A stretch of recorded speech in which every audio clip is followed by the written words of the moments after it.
Actress Neetu Kapoor ने ऋषि कपूर से शादी करने के बाद बॉलीवुड को अलविदा कह दिया था। लेकिन जब दोनों की सगाई हुई थी तब नीतू अमिताभ बच्चन के साथ याराना फिल्म में काम कर रही थी। सगाई के बाद वो कोलकाता चली गई थी क्योंकि फिल्म के एक गाने सारा जमाना हसीनों का दीवाना गाने की शूटिंग वहाँ होनी थी। इस गाने की शूटिंग के दौरान नीतू सेट पर खूब फूट फूट कर रोने लगी थी। ऐसा आखिर क्यों हुआ था, इसका जिक्र खुद नीतू सिंह ने एक पुराने इंटरव्यू में किया था। नीतू ने रेडिफ को दिए गए इंटरव्यू में बताया था कि वो कोलकाता में शूटिंग कर रहे थे क्योंकि उन्हें ऋषि कपूर की याद आ रही थी।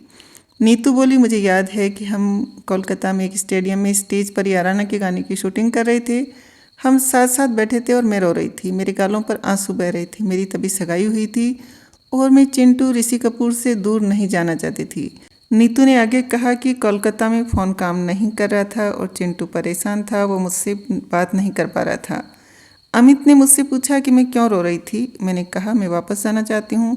उसने जवाब दिया, तुम वापस जाओगी। नीतू ने बताया कि उन्होंने प्रोड्यूसर को फ़ोन किया, उनसे मुंबई के लिए टिकट बुक करने को कहा, साथ ही कहा कि वो उनके बिना ही गाने को मैनेज कर लेंगे। नीतू बोली, उन्होंने ऐसा किया था, आप देखेंगे कि मैं आधे गाने के लिए वहाँ हूँ और फिर गायब हो जाती हूँ। नीतू और ऋषि कपूर की शादी 1980 में हुई।